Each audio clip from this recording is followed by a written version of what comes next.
on the ceiling. Houston, yes, clear. Loud and clear.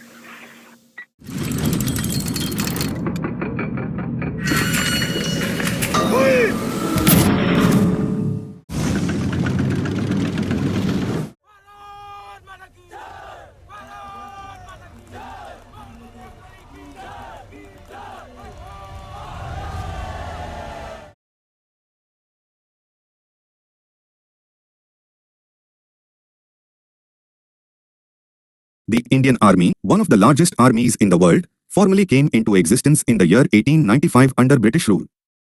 In this video, we'll explore more about the world's fourth largest army, the Indian Army. The Indian Army serves a multifaceted role in safeguarding the nation.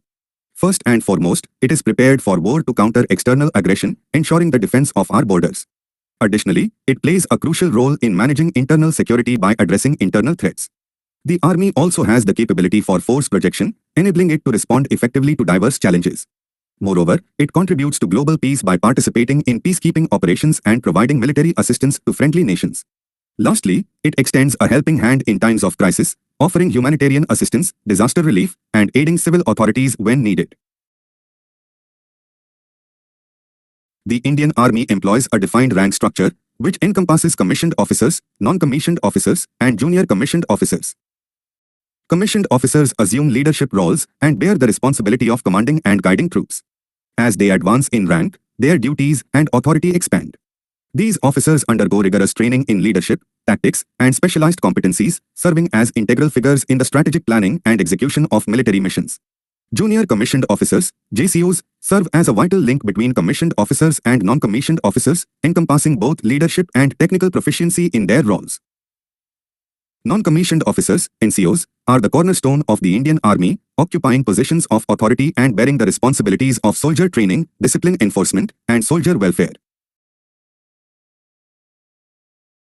Discussing the operational structure, the Indian Army is organized into 7 distinct commands, which include 6 operational commands and 1 training command. Each command is under the leadership of a general officer commanding-in-chief, typically one of the senior-most lieutenant general rank officers. A command is composed of 2 or more corps. This map highlights the headquarters of the 7 Indian Army commands. Central Command, Lucknow, Uttar Pradesh. Eastern Command, Kolkata, West Bengal. Western Command, Chandi Mandir, Union Territory of Chandigarh. Northern Command, Udhampur, Union Territory of Jammu. Southern Command, Pune, Maharashtra. Southwestern Command, Jaipur, Rajasthan. Training Command, Shimla, Himachal Pradesh. In the Indian Army's organizational structure, there's a clear hierarchy from the largest to the smallest units. At the top, we have the command, which oversees 2 or more corps and is headed by a lieutenant general. Corps is the next level, responsible for 3 to 4 divisions, and is led by a lieutenant general.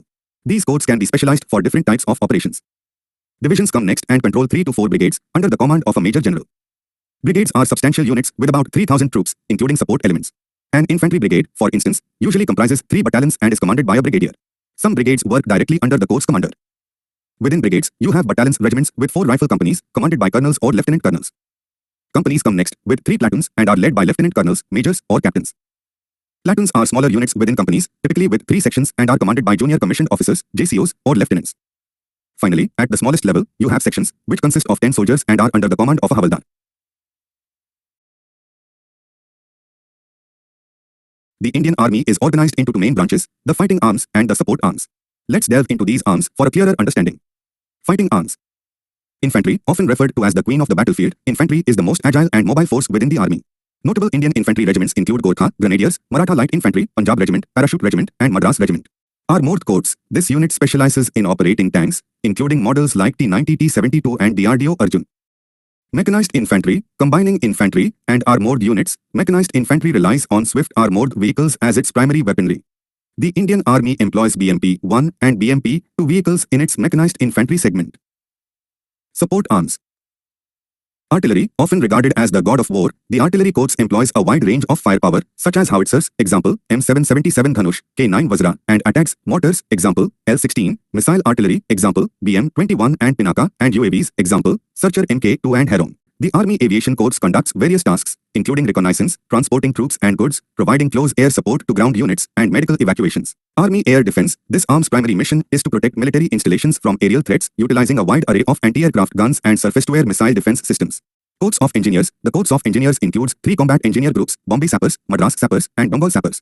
They work alongside fighting units to construct bridges, trenches, and clear minefields. Corps of Electrical and Mechanical Engineers. Their primary duty is to maintain the operational fitness of all electrical and mechanical equipment used by the Army. Army Service Corps, responsible for handling logistical needs. They manage the movement and distribution of supplies, including fuel, medical supplies, rations, and other equipment. Corps of Signals, serving as the Army's eyes and ears. They operate radars, radios, and other electronic equipment to support Army operations. Judge and Advocate General. These experts in military law manage the legal framework of the Indian Army and assist with legal matters. Army Medical Corps, providing medical services to Army personnel and their families. They work alongside fighting units during wartime to offer medical aid. The Corps includes the Army Dental Corps, responsible for dental health. Territorial Army, conceived as a force for wartime deployment, it is maintained at a low cost during peacetime. The Territorial Army includes disciplined, trained citizens from diverse backgrounds who can support, supplement, and augment the regular Army's resources during war. Remounted Veterinary Corps, responsible for breeding and raising animals used in the Army, including dogs for K9 units and horses for the Horse-Mounted President's Bodyguard Regiment. The Indian Army has a distinguished history of involvement in key conflicts, including the defense of Jammu and Kashmir in 1947-48 shortly after India's independence, the challenging Sino-Indian War of 1962, the intense Indo-Pak War in 1965 with notable battles in the Run of Kutch and Kashmir, the pivotal role played in the liberation of Bangladesh in 1971, and the successful repulsion of Pakistani incursions and militants in the Kargil War of 1999. These engagements underscore the Indian Army's unwavering dedication to safeguarding the nation and its significant impact on regional geopolitics. Before we wrap up, it's important to remember that what we've covered here is just the tip of the iceberg.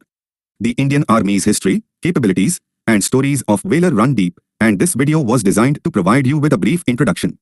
If you are interested in learning more, we've included a list of resources in the video description for you to explore further. Thank you for watching, and we hope this brief glimpse into the Indian Army has been informative.